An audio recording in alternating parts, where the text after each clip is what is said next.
Hello everybody. How are you doing? Welcome to Guitar Chat. Here we are again, another Thursday. This is amazing. You know, this is already December. Can you believe it? I mean, we've been doing this for 31 times. This is the 31 Guitar Chat number 31. I mean, I mean, it's incredible. We started uh, this year around the spring, something like that, and we're almost here. You know, on the holidays, Christmas, and having so much fun and enjoying life, which is this is all about, of course.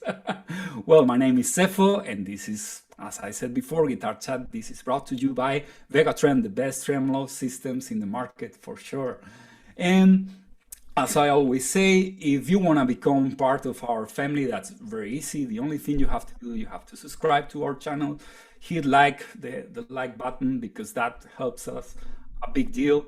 And if you do that, you can enter to our giveaway. We give away one Vega-Trem completely free monthly. And the only thing you have to do is be subscribed to our channel and leave a comment in in any of our videos. Okay, that's the only two things you need to do. Besides that, during this interview, during this podcast, we're gonna say a discount code that you can use to go to our website and get a VT1 for a better price, which is awesome. And also, what you can do with that is you can buy as many trims as you want. You can buy just one, or you can buy 10, or however you want to do it. It's gonna be fine with us, of course. But anyway, without further ado, let's talk about this week's guest. This week on Guitar Chat, we have one of the finest Nashville-based session musicians. He's well versed in styles such as blues, rock, country, R&B, jazz, etc. He also has an amazing teaching career. Ever since 2010, he has authored over 15 instructional videos, guitar courses, and has partnered with websites such as truefire.com, breadpapa.com, and yourguitarsage.com. He's also an artist clinician for Martin Guitars, and as well as a presenter for Universal Audio. So don't miss this conversation, because we're gonna have so much fun. Please welcome Mr. Corey Congilio. Hey, thanks so much. Great to be here with you. Yeah, We've man. spoken so much through email. This is really nice to hang. Yeah, well, finally we can, Yeah, for sure. we can talk face to face, even if we are, like some An thousand ocean, miles away from each other. But ocean between us. yeah, awesome. That's right. Well, but this is the beauty of technology nowadays, right? That's why Absolutely. it's pretty cool. I mean, it allows you to do so many things that, like, maybe 20 years ago was completely impossible to think, right? Even within the past 2 years, we've sort of fast forwarded where we should be, or where we would have been. We're there now, if that makes sense. So, Yeah, man. yeah, here we are. Man, I mean, I told you before, before we started the conversation, it's such a pleasure, because I'm a big fan of your playing, and of all your overall work, as your Thank you. the teaching you do on YouTube, on social media. And of course, I know you're a very, very busy sideman, or I don't know if you like to say sideman or session musician. I don't know. It's I don't it's know if you kind of like that all term. it's all wrapped up in one. I mean, in this day and age, there's a 1% of the guitar playing population that does one job. We all do, and even I'm seeing like how people in other industries have to work and do other jobs just to maintain a living, and Oh yeah. particularly in the music business. It doesn't matter if it's just music. I mean, people having day jobs might have a part-time job on the weekends or something. Same Uh-huh, kind of uh-huh. thing. I do a bunch of stuff because I'm in too deep now. I can't turn back and try to get a new career. So I got to That's make right. this one work the best I can. It's too late now, right? Exactly. Yeah, I got too much invested, as you can tell. Well, I was that's yeah, that's what I told you also earlier. I really love your setup, all your guitars, all your amps and everything. And you can tell by the quality of your videos, that you put a lot of effort on that. You always try to go above and beyond. At least that's what I see from here. Well, in the early days of people playing guitar on the internet, that was always the hardest thing, was how do we get it to sound good? Yeah. And I spend a lot of time, like particularly on the pre-recorded videos of like a lesson or something, like I mix the audio, I make sure it sounds really good, even if it's coming through a phone, because that's what we mix through now. It's what we listen to. So That's if it right. sounds good in the phone, then I know it's going to sound good in other places for sure. Yeah. Well, let me tell you, you sure get it, man. Because Thank I you. mean, even when I was watching some of your blues lessons Uh-huh. earlier, and you were playing this pretty cool. I guess it's a vintage Epiphone guitar with Yes. P90s. Yeah. Man, that's such a beautiful tone, man. It's Everyone that sees that guitar, that every video it's in, somebody always posts on it, and that's a '61 Casino okay. that I just had sort of appraised, and it's kind of been it's a player guitar, like Uh-huh. Uh-huh. there's new guitars out there that are way more expensive than that one Yeah. because it's been modified. It hasn't really been modified. The pickup's been rewound, one of them, excuse me, Uh-huh. and it has like the strap buttons were messed up and the vibrato was taken off. But for a player, that's the only way we can afford a vintage guitar. Lots of times Yeah. is like a broken headstock or something like that, and it takes 20 grand off of it. Yeah, yeah, yeah. That's right. Well, I have a 71 SG, and that is Yeah. exactly the same case. It's a broken headstock. Otherwise, I wouldn't have ever, been able to afford it. Hey, lots of times those make it stronger when it's repaired. It's even better if you get the right person. So yeah, it's So always here's the thing, I have to fix it again, but once I fix it, man, you don't know how beautifully good that guitar sounds. It's incredible. It's amazing. Yeah, honestly, I mean, that. it's a yeah, broken headstock, whatever, and I got it super cheap because of that. Yeah.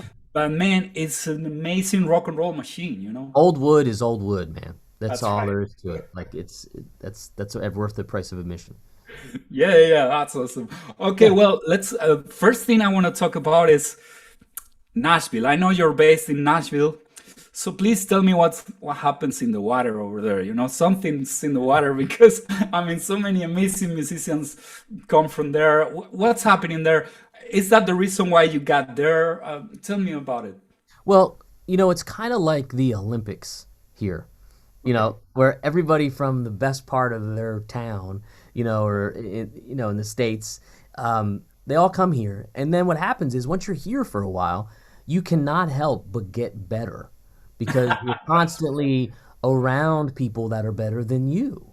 Uh-huh. It's like I recently played a show with like three other great guitar players, and I was the worst one.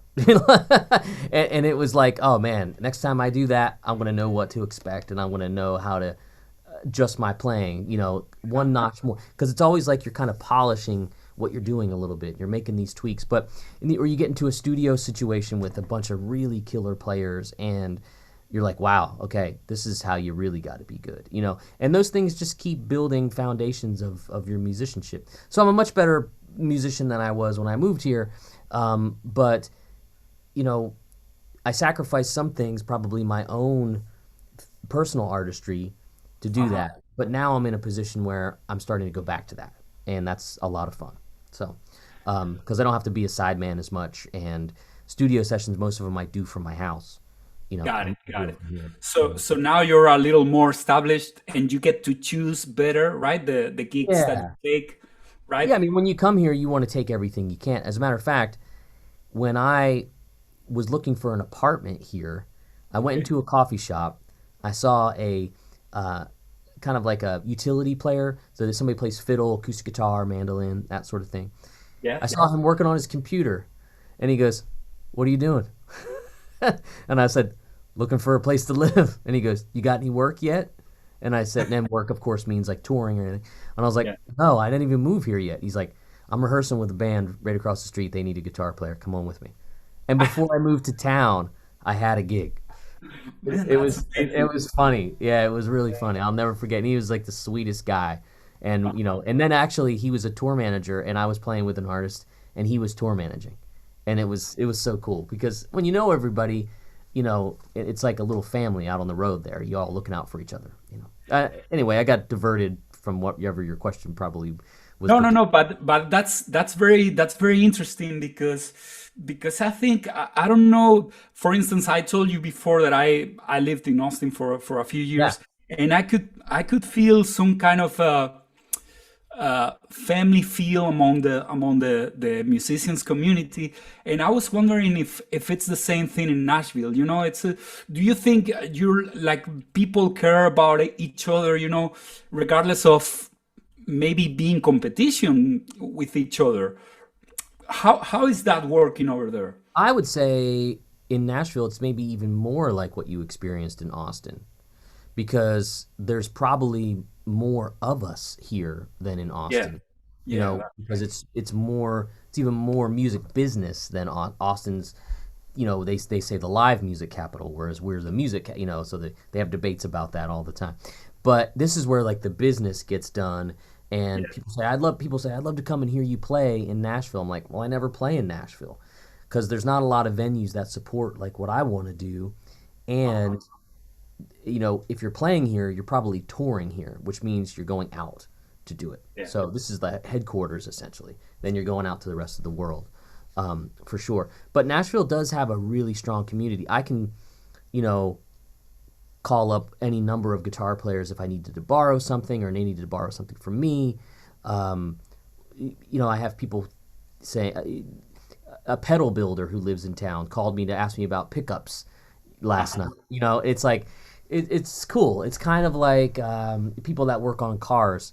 They all gravitate towards each other, or people that are into horses or fishing or hunting or something. You know what I mean? Like it's the Yes, same yes. kind of thing. Or you go to one of my favorite places in town is XTS, which is I might have been wearing the shirt in your promo picture there. Exact Yeah. Exact Tone Solutions, Uh-huh. and they build all of the really crazy like touring rigs. Yeah.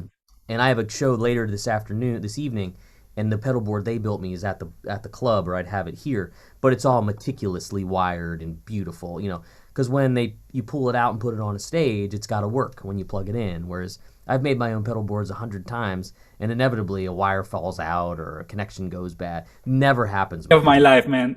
Right? So yeah, it's expensive by you think I'm having a pedal board build and I'm spending all this money, but it's an insurance policy. I can take it to them anytime I want.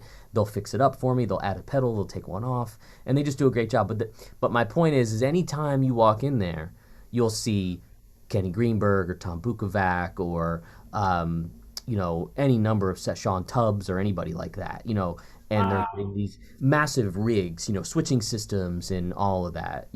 I saw like the Kings of Leon board was like 20 feet long. Like you'd have to run from one side to the other to use a pedal. But they do it. Like they're amazing at it. Wow, that's awesome, man. So So that's the I community aspect. You always will see people that are and it's just like hanging out, talking shop. You know, yeah, a lot of fun. awesome, man. That's Yeah. great. So I guess if you got there being kind of a guitar nerd, you become a way bigger guitar nerd right after spending a Oh few years man. there. I didn't know the things I know about tone now. It's not Yeah. like any secret. It's more about less. It's like a less is more kind of. Yeah, I'll have a lot of pedals, but I know what they do, and it's like having a palette full of colors that you're gonna paint Uh-huh. with. You don't Yeah. swipe through all of them and put them on the thing. Maybe if you're Banksy or somebody, you do that. But I don't know. My point is that I learned so much about just like filling up space with tone and Uh-huh. making it really complementary to the band. Like, this is I think all the modeling and all of the IR stuff is great, but I'll come on stage with a Princeton and a small pedal board and just Yeah. blow people away. They can't believe how good it sounds. And I'm like, because I went for one sound as opposed to a Kemper or something that's got like 100 million sounds in it. Everything. Yeah, yeah, yeah. And that's what that's for. What's for me is I got to sound great in this one moment on stage, and one amp and a pedal board will do that for me. So let me ask you something, because that Yeah, I think that's very, very interesting what you just said. Because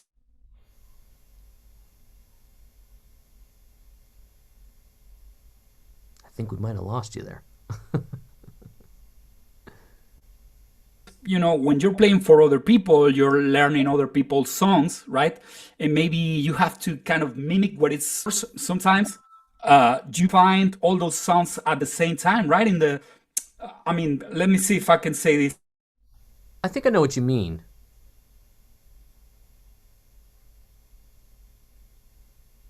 this properly. Would you like kind of four right sounds, but not really the same? You kind of cut out there for a minute, but I think what you're getting at is you're asking me about like creating sounds that on other people's records and stuff like that. No, no, no. I was asking you, for instance, when you have to play live, when you have to learn other people's music, Right. do you go for the actual sounds that sound on the record, or do you want to just be yourself and create your own sound? That's a double-sided coin because Okay. if it's really integral to the song, yes, I will go after that. Um, I love pulling the curtain back from Nashville because Nashville is such a fly by the seat of your pants kind of place anymore. Where as long as you get to the finish line, you made it. So you better have a good idea of how to get a good sound on your own. Like a lot of music today, guitar wise, is very reverby, lots of delay. A lot of the church world has gotten into the country world. Uh-huh. A lot of like single line guitar parts. Stuff like Yes. that, where as opposed to a big chord, it's a lot of little parts that you have to do. So you have to know how to like kind of achieve that. So generally I put a board together that allows me to do either. Got it. This one artist I play with is one of my favorites. I'm lucky because I play with people I really like, so all of them I really enjoy. But her name is Lucy Silvas, and she makes music that has like kind of a very 60s, 70s throwback kind of Phil Spector, will be like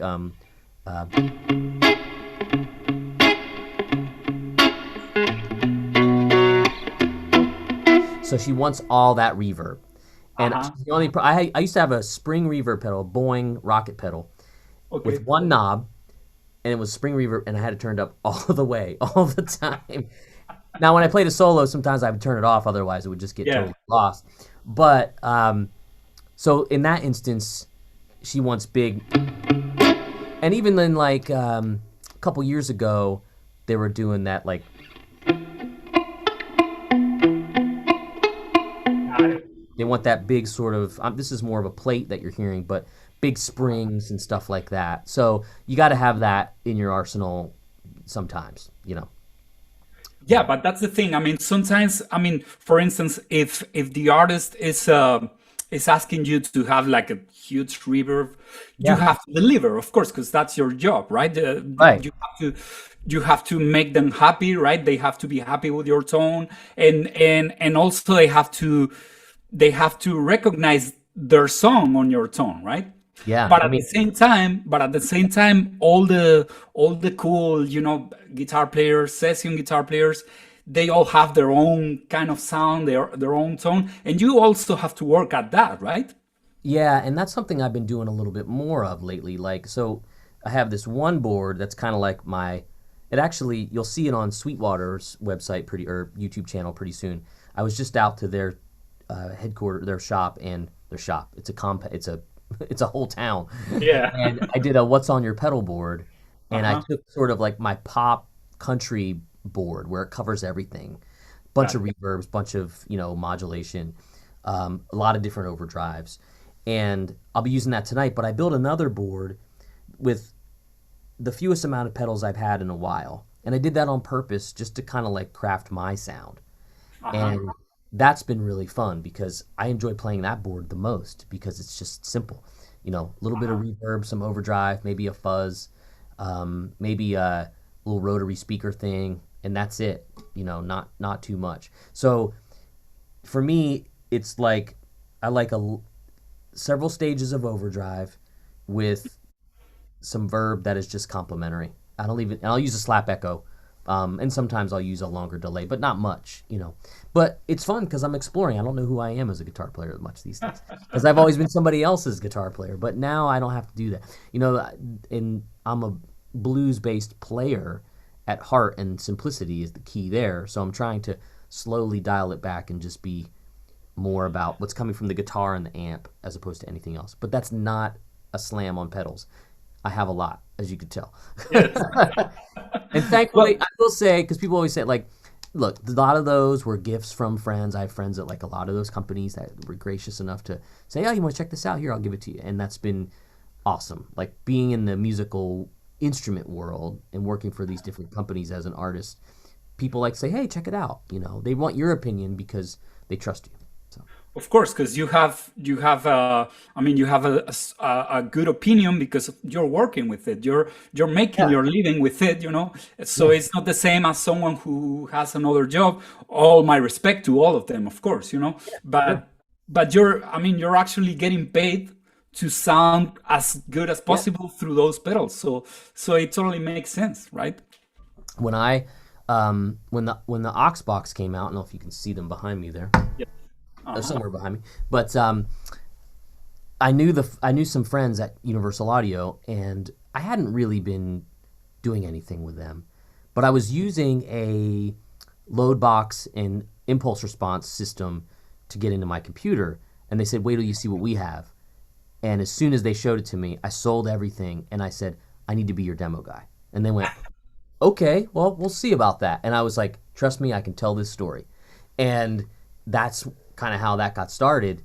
And since then, it's like it's such a popular piece of gear. And that's the kind of thing where somebody say, oh, I saw you demo the Aux box. Hey, we make these pedals, try one. You know, I'm like, okay, yeah. And it's just fun to somebody said to me the other day, they're like, you're one of my favorite guitar players in the guitar player community. And that is a huge compliment because I want it to be a community, and I want to be somebody that someone can come to ask advice, because I ask advice all the time. I don't know everything at all. Like I just watched a video today about reverb that I knew most of the answers, but I wanted to continue to educate myself. There's always something that you can learn from other people, and that's the beautiful thing about this as well. That's what you were saying before about Nashville as well, right? If you are part of a community, right? Everybody has their own different experiences, and that's the beautiful thing about it. You know, you can learn from each other, and all of them, you know, become like this major force that pushes like what today is Nashville, which is, I think, probably the city with the best guitar players in square miles, for sure, you know. Yeah, I mean, you can throw a rock out the window and hit one for sure. It, and that also has its own interesting challenges because you're constantly comparing yourself. You'll see somebody who is gotten a really big gig or a great opportunity, and you're like, oh man, that's great. Oh, I wish it was me. Like, I'm not going to, let's not kid ourselves. We all do that, you know? Of course, yeah. But if you can change that into more of a gratitude-based thing, like, oh, that's great, I'm so happy for them, there's enough for everybody. Because not everybody can do every gig. Like, I was just playing with this drummer tonight, and he's had a couple really cool things happen. And he's had a couple really fun, like, TV shows that he's done, and award shows, and I've done some TV in the past, but I said, oh, I never played any of those award shows. He's like, really? He's like, you done everything else? You will. And he was so positive about it. It was so, I was like, oh, thanks, man. Like, I thought, like, my days were over. You know, he's like, oh, no, you'll do it. You'll you know. So it's cool. It's a very supportive place for the most part. Yeah.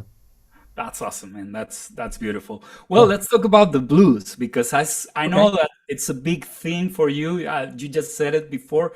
You're a blues-based guitar player, and a lot of your teaching videos are revolving around the blues. Right. Correct me if I'm wrong. Okay. No, you're right.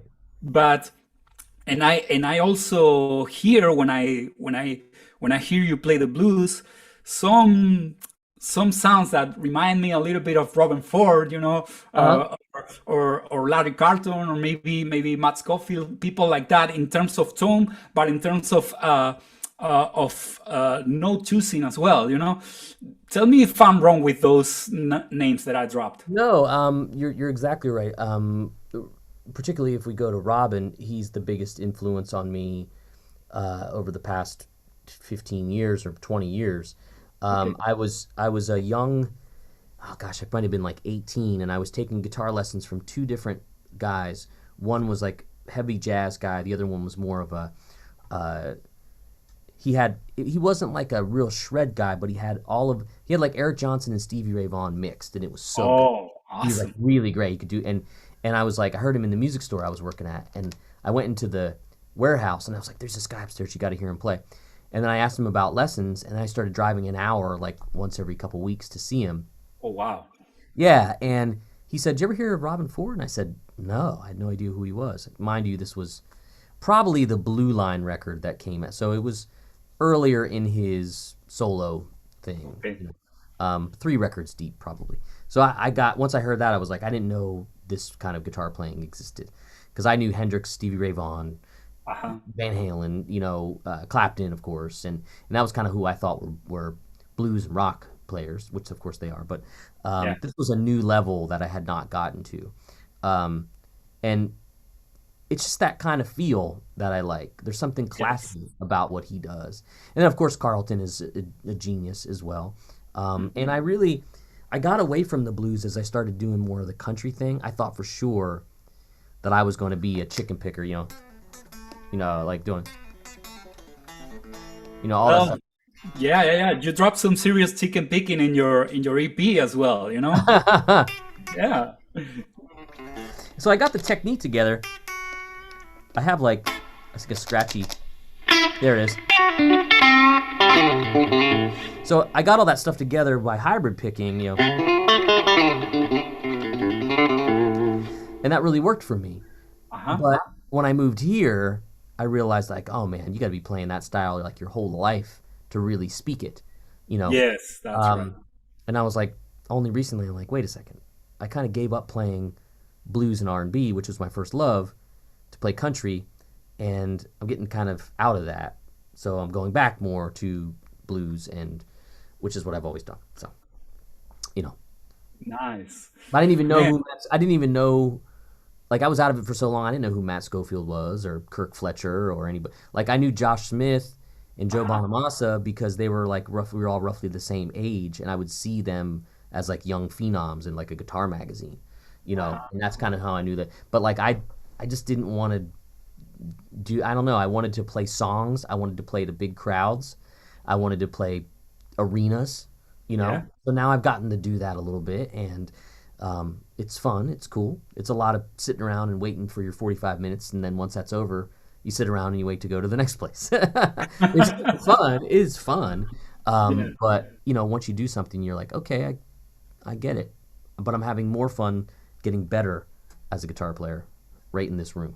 So Man, that's pretty interesting. So the thing is, because you just said that of course you went to Nashville, and of course you needed to play country, and yeah, you realized that it was gonna take you a lifetime, right, to really speak, as you said. I yeah, really love that expression. And then you decided to go back to your roots, right, to your yeah, blues, the blues, which is which feels natural to you, I guess, right? yeah. And it's fun because it's so largely improvisational. Whereas you know when you're playing a touring country gig, if it's not, I'm not saying traditional country, I'm saying like modern country, Okay. you have to play most of the time the solo that's on the record. Oh, And it gets pretty boring after about yeah, the of course. 21st time. Now, I played with a country artist named David Lee Murphy, who's written like 20 some number one hits, and he treats it like a bar gig. So he'll be playing and he'll turn and he'll point, and you got to play. And you can play whatever you want. And it's totally cool. And he loves it that way. And Oh, so that was kind of like the best of both worlds. But the reason I would enjoy blues and R&B and jazz-based stuff is the improvising part. I just always fell in love with that, you know. Yeah, yeah, yeah. That's very interesting, man. That's awesome. Well, let me ask you something because I'm very curious as to know your insight on this. The people who have your style, like I'm gonna call it sophisticated blues, if you don't That's mind. fine. Yeah, that's fine. So sometimes, of course, there's, in my opinion, two ways of playing this, right? You can go to be super traditional, like Yeah, maybe play some Albert King licks or things like that, or you can go more Robin Ford style and play more kind of outside things like yeah, that, right? yeah. So what happens when you're this is something that I'm really curious about. When you are starting, like, let's say an outside league, okay, how much time goes by uh, from when you starting it till you're able to play it live and it's part of your vocabulary? That is a fantastic question because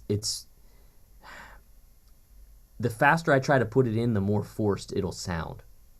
Okay, So, for instance, um, if you take, since we'll do a teachable moment here, and I'll try to turn some of this reverb please. down. This Why is not? awesome. Um, Yes. and this is just my observations. This is for me. This doesn't work for everybody else, but I've had a pretty successful teaching career, and it's got to be working for some people. Of course. Oh, yeah. So if you're playing a G7, right? Got it. You know,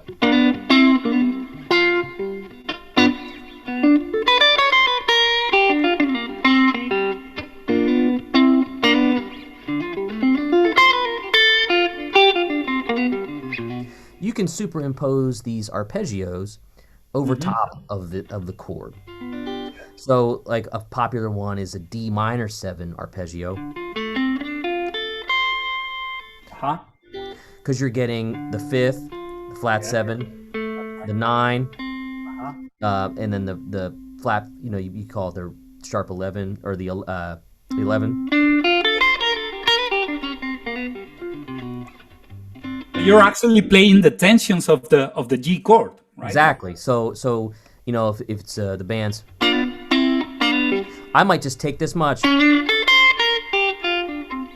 Yeah.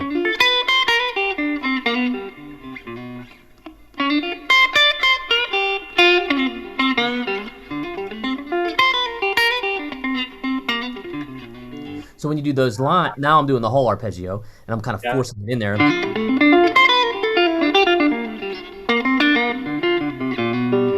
But then ending it with maybe a pentatonic.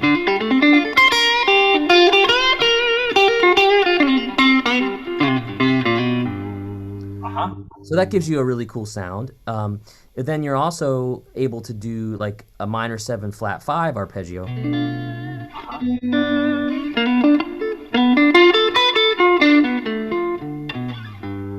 Over top of that same chord. Yeah. If you find little spots for them,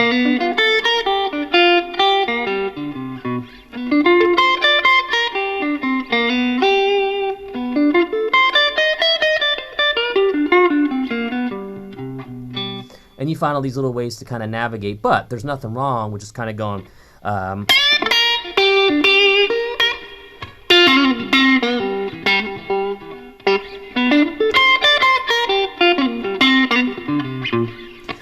Minor.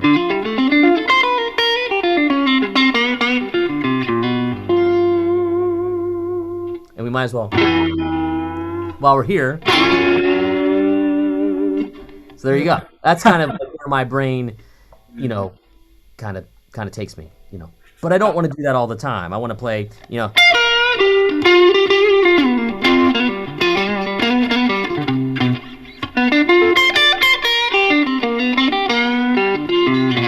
it's a fun thing to do when the chords change, those kinds of things. There's a complaint that I have. I mean, I'm gonna call it a complaint. Yeah. Because sometimes when I see people wanting to get into the blues, they wanna get directly into those cool outside notes, and it's great. There's nothing wrong with it. But I think, in my opinion, I don't know if you agree with me, but in my opinion, I think before that you have to learn the tradition, right? Oh, Because absolutely. if you don't know some Freddie Key leaks or some, it's not gonna sound very truthful, in my opinion. So first of all, what you need to do is to learn a couple of leaks from the old guys, which are so true, right, to the music. Absolutely. And the thing is who's your listener? You know what I mean? There you Like, go.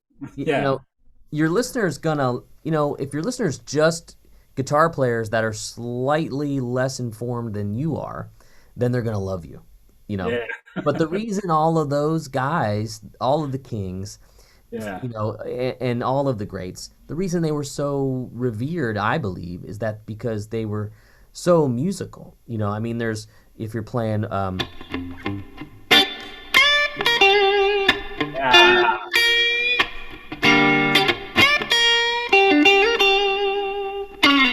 you know, you know, and that's too busy for them right there.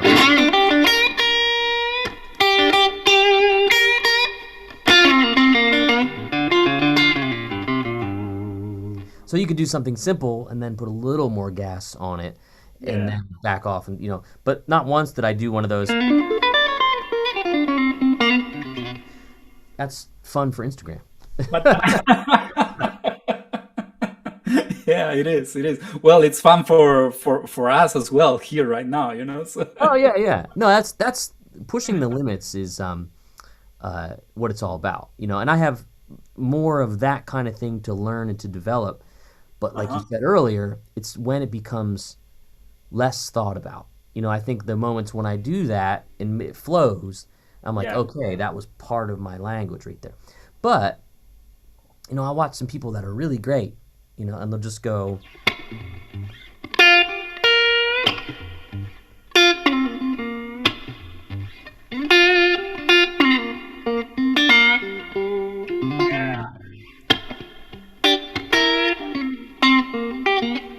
let's try.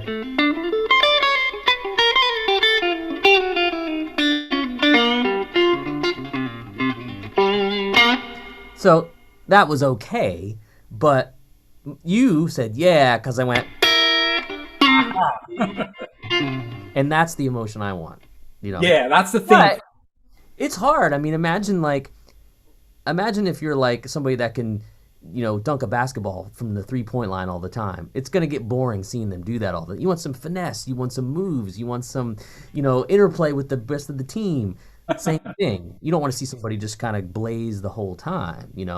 There's no, conversation in that. That's And the I'm as thing. guilty of that as anybody. Like I want to play fun, fast licks all the time, but you have to tell yourself not to.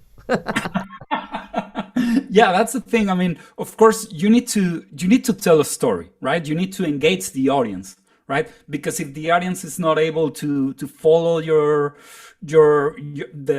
stuff you're saying, well, I mean, it's what you said before. There's gonna be a couple of guitar players a little less informed than you that are gonna, you're gonna blow their minds, but it's not gonna be super musical. And that's why we are still talking about these old guys, because they were and they are so musical that their Yeah. their their music is still as relevant today as it was 40 years ago. And they had cool songs too. Like Yeah, that's right. and most people forget that. So this is a perfect. I'm going to plug something. It's not out yet, but I recorded a blues EP of old classic songs that like are very obscure. There's like one or two that's more popular than the rest, but I did them for that reason. I was like, these are cool tunes, and I'm going to produce them in a way that is like me and Uh-huh. kind of modern. But I'm playing, a lot of the. I'm pretty happy with myself because a lot of the solos I did. There's one that we did multiple overdubs, but a lot of them were just like one or two takes. We like that. Oh, the ending. Let's fix the ending. Okay, boom, move on. Because it was just straight stock down the middle stuff I know how to play, and anything else would have sounded out of place. It's not a guitar record. It's a fun blues record with these cool old songs. There was one Nice. song where we crafted. It's almost like the Eagles meets like John Mayer kind of a thing. And I say that just for the feel, not for the sound, because even though I love playing this guitar, I play humbucker guitars more than single Okay. coil guitars these days. And John's, of course, associated with Strat style guitars. Anyway, all that to say, it's more Eagles than that. And to me, that's like Don Felder, Joe Walsh, pretty, you know,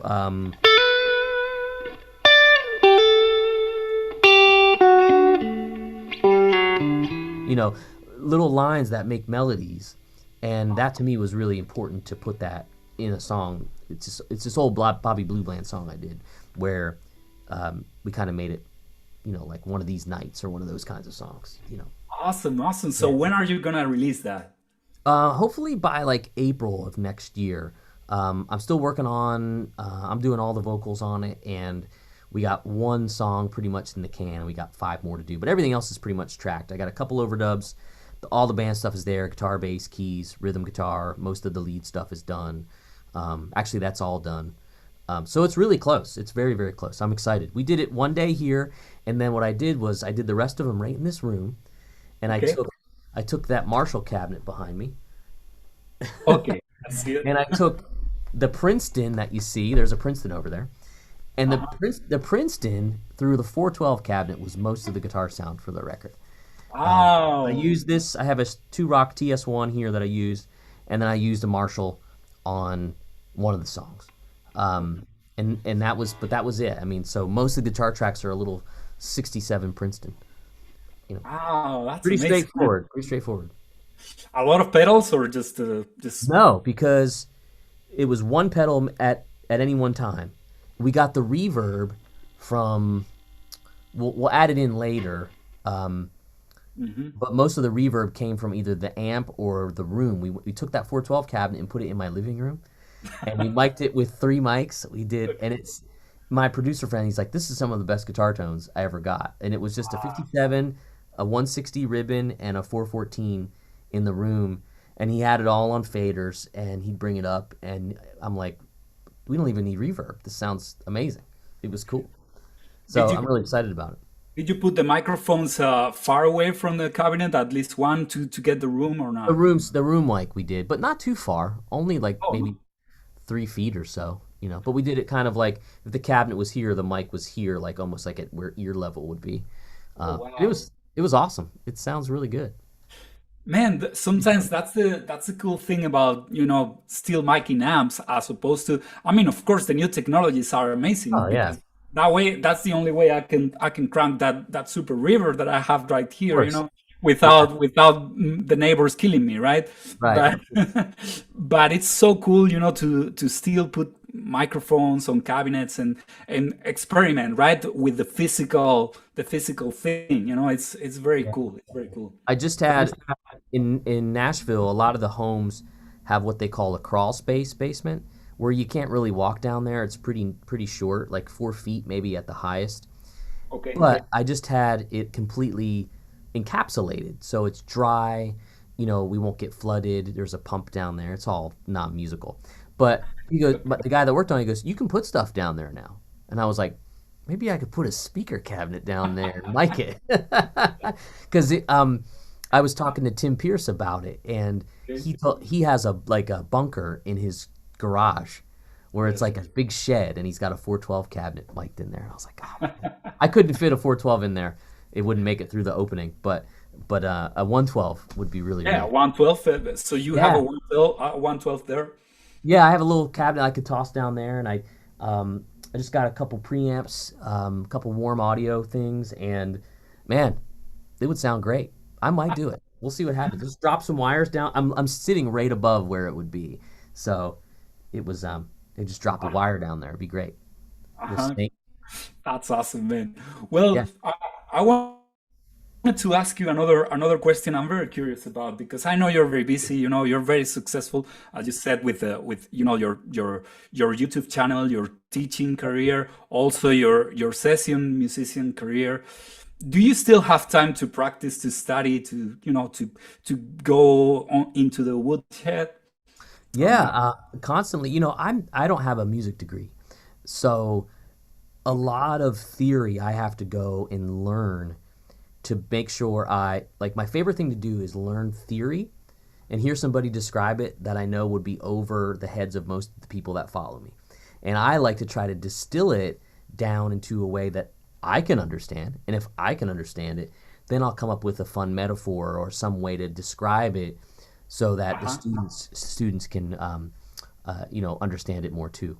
And by students, I mean people that like buy my courses and that sort of thing, because I communicate with them too. Yeah.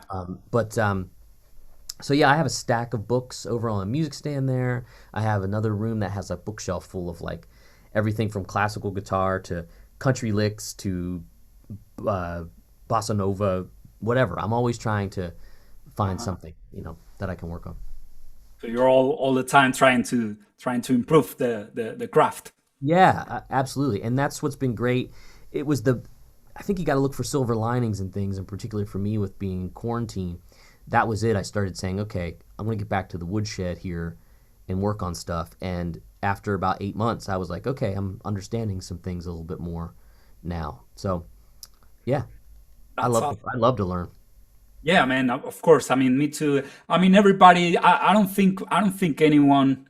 I mean, sometimes people get kind of lazy, but if you really love Yeah. what you do, you're gonna find the time. You're gonna find a way of. I mean, if you're just eating salt and pepper as your only spices all the time, you want to try some other things. That's right. That's right. Yeah. Yeah. Well, why don't we talk about the giveaway that you have and Yeah. the course that you have on sale right now? Yeah. Let's talk about that right now for a while. So the giveaway is for it's a PRS. It's called the Paul's guitar, but it's the SE version. So it's the less expensive model, but it has the TCI pickups in it that are you can split them. They sound really good split. The guitar's a little over $1,000 Okay. normally, and I do about one or two giveaways a year where I will find a guitar that I think is really. Now I'm a PRS artist, so I can play some things, and I'm like, okay, I think this will be cool. Then I'll see something on a website, and I'll just get it, and I'll give it away as a part of a thank you to the people that are following me and buying my courses and studying with me and that sort of thing. So that's live now. I think it ends on the 30th, and I think Okay. we'll choose a winner probably just after the first of the year. So you have plenty of time to enter for that. And then the course is I've done a lot of this year. This coming year will be a great year, but the previous years have been really good because I've partnered with people that have put courses out with me. And the benefit of that is that I can reach different audiences and kind of build my own audience at the same time, which Yeah. these companies have been like really great about and wanting to support that. So this current course is called Blues Rhythm by Yourself. And a lot of people want to play their guitar, and they have all this nice gear at home, and maybe they're somebody who just plays on the weekend or somebody that just wants to entertain at home, and they are tired of going, Yeah. and they want to go,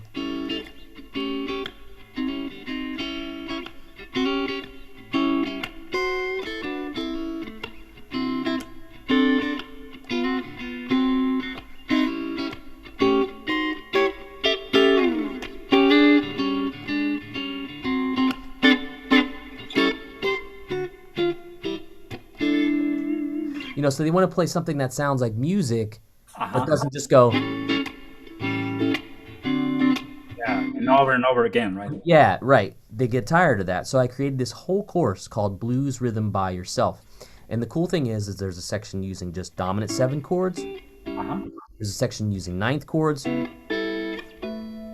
a section using like it's the intro to jazz blues. So I'll have people like at the end of that they're going Oh, doing walking bass and everything. like an intro to it. I'm not doing like crazy. I'm not doing stuff like that, but teaching them like, hey, you're able to put in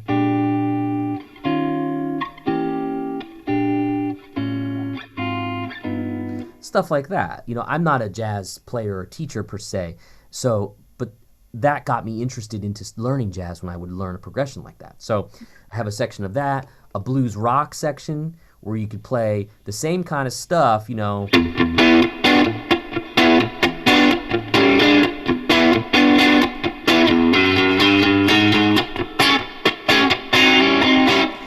it's still blues, but it's rocked up a little bit, right? With some Yeah. riffs things, turnaround, slow blues, some more advanced stuff, like the more like more Robin stuff. Like more sophisticated, right? You know, that kind of stuff. Exactly. Huh? So there's a whole bunch of stuff in it, and it's like on sale for crazy, crazy low, 92% off. It's through a company called udemy.com. So Udemy. Udemy has like, courses on everything. Um, Yes, yes, yes. so, and I have 4 courses on that site, 3 courses with my friend Brett Papa, and 19 courses with TrueFire. So I have like 26 courses, I think, if I did the math. I think, yeah, I think Wow. 26. So, And I've been so doing it since 2007, 2010, somewhere around there. wow. So I mean, you haven't wasted your time, that's for sure. And those courses are, I told somebody who just started working with TrueFire how many courses I had, and his eyes just went like, because he knew how much work it was. It's a It lot is. of work. I mean, I like to try to put out a course a quarter, and Uh-huh. usually when I finish one, I'm starting on the next one. Yeah. Man, I know how much work it is because I also work as a transcriber. So I Oh, okay. yeah, so I know it's a lot of work. Yeah, So yeah. it's crazy, but I mean, I'm pretty sure this is great.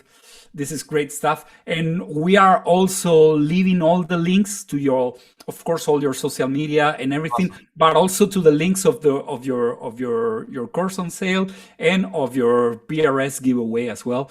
Thank you. PRS are amazing guitars, and of course, I mean, nobody's gonna miss that opportunity, to Yeah. to Oh, yeah. Yeah, for to sure. win a PRS, and you guys are gonna have a badass guitar teacher as well. So it's win-win for everyone for sure. Totally. Totally. Yeah. Okay. Let me say the code. I'm gonna tell the discount code for today. Sure. So the code is Corey31 today. All lower caps, Corey31, Corey31. I'm going to say it in Spanish now. El código de hoy de descuento es Corey31, todo minúsculas, Corey31, todo junto, código de descuento. There you go. There you guys have the discount code for. That sounded amazing. I was like, I can't wait to hear this as soon as you said it. Yeah, yeah, man.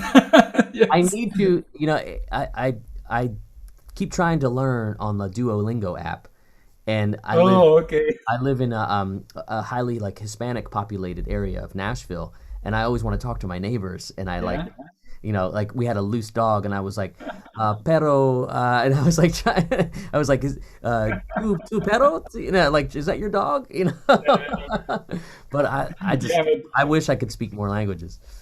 that's the thing. I mean, the only way you can, I mean, not the only way, but the most effective way is when you have no other choice. Yeah, It's what that's happened to me, right. Yeah, I just had to learn because otherwise I don't know, I would have been in big trouble. So I yeah, no, had I to get it, learn. I get it. And that's a good thing. I mean, you're invited every time you want to come to Spain, man. This Oh is, man, yeah.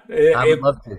If you ever come, just let us know because I we're gonna take certainly you will. good places and it's gonna be pretty cool. By the way, I haven't asked you how did you feel first time you felt the Vegatrem? Did you like it? I I What was was the surprised. Well, I heard about it because Butch Walker posted about it, yeah and I've gotten to know Butch over the years, and I was like, man, I'm trying to like kind of spruce up an old Strat, and this was like the Strat I had when I was 18, and I never really liked the trem in that. It's just kind of a standard American Fender yeah thing, and I said I wanted to make this like a studio guitar, so I could get these cool thing, and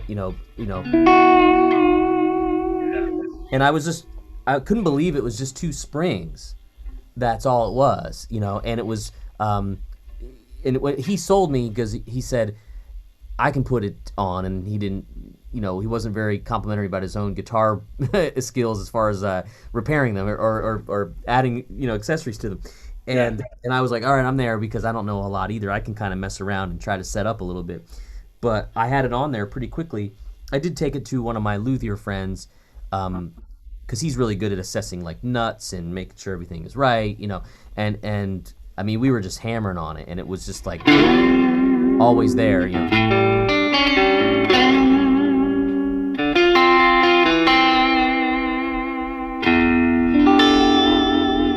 So that's kind of all I do. Is that you in that video of the intro? Is Yes, that that's me. Dude, Yeah. that's so killer because you're like, I was like, whoa. It's Day crazy. 13th, right? Yeah, right. It's like, I loved it. I was like, great tone and everything. Thank But you. I was shocked that without it locking, how it Yeah. works. That's kind of the biggest. You know, you could do that too. Yeah. It's fun. It's pretty fun. It's pretty expressive, you know. In my opinion, it has changed the way I play, you know, because I found like a different way of expression, you know, because sometimes, I mean, there's a lot of different. That's the beautiful thing about the electric guitar. You have so many different techniques, you know, to express with.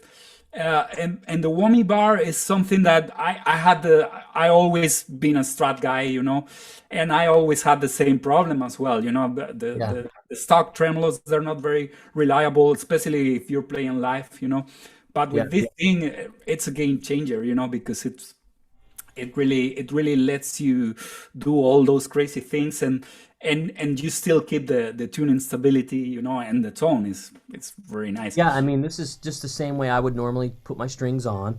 Nothing's different, and it just worked. So I was like, wow, this is really fun because this is like my, you know, want to be my studio '80s. Let's see if I can get some chorus on here. I don't know if I have. Yes, please. Yeah. Chorus preset here.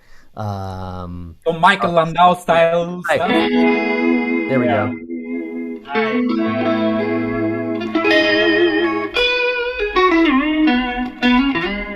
I got to work on that thing because you do the whole make it sound like a slide so well. I'm not as Well, good. I'm still working on it.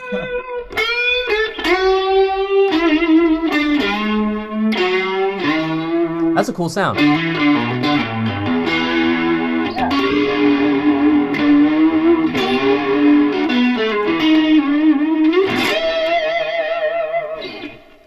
Yeah, man, that's awesome.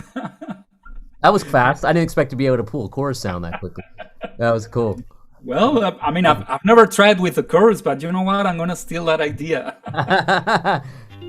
But you've turned on some Nashville guys to these recently, because my phone was like blowing up from Tim Galloway and Yeah, Billy Billy Dawson as well. Some others I don't remember right now, but yeah. Kellen, you know Kellen.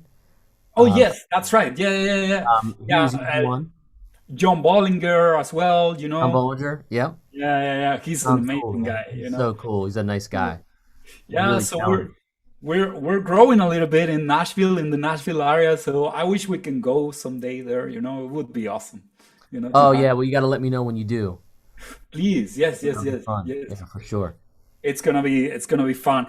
Well, man, it's been a pleasure. Thank you very much, Corey, for being here, man. Thanks for being part of the family. You know, whenever you come to Spain, just let us know because I'm ready. Yeah, I'm ready. Do you have any plans of touring all over Europe anytime soon? I wish, you know, once I launch the blues record, I'm gonna see how I can sort of piggyback that off of doing more of my own shows, and you know, look at maybe some festivals in Europe and that sort of thing. If I can get with somebody to help me get on that sort of thing, that'd be great. But one step at a time. Yeah, man. I mean, I know there's a lot of festivals, not so much here in Spain, but Italy, France, all the places, you know. Yeah. So that would be very, very, very nice. But anyway, man, as I told you before, if you ever need anything from us, just let us know because I appreciate happy it. to have you in the family. And of course, I encourage everyone watching to go check Corey's YouTube channel, all his videos, his teaching videos. I mean, if you guys, if you play guitar, you guys need to learn the blues, you know. And this guy knows all around the blues, you know, and it's an amazing tool to have, because I really like the very straightforward way that you talk about it. Oh, thanks. No BS, nothing like that, just Yeah. straight to the point. And I really appreciate that as a guitar player myself. Yeah, yeah, for sure. No, that's kind of my thing is I just fell into that. I got lucky with the way I was describing the information, and people were like, "This is what we like about you," and I was like, "Okay, I'll just keep doing what I'm doing then." Yeah, man. Yeah, please keep doing what you're doing because it's amazing. It's Well, I great. appreciate Great work. everything you've done so far. So just hanging with you and getting to know you has been really great. Awesome, man. Well, we have to repeat it for sure. Yeah, for Next sure. time, face to Anytime. face. Yeah, next time. Awesome. Well, All right. Thank you thank so you. much. Yeah, man. Thank you. So, well, everybody watching, thanks for being there. So, see you next week. So, till then, be safe, be happy, play a lot your guitar.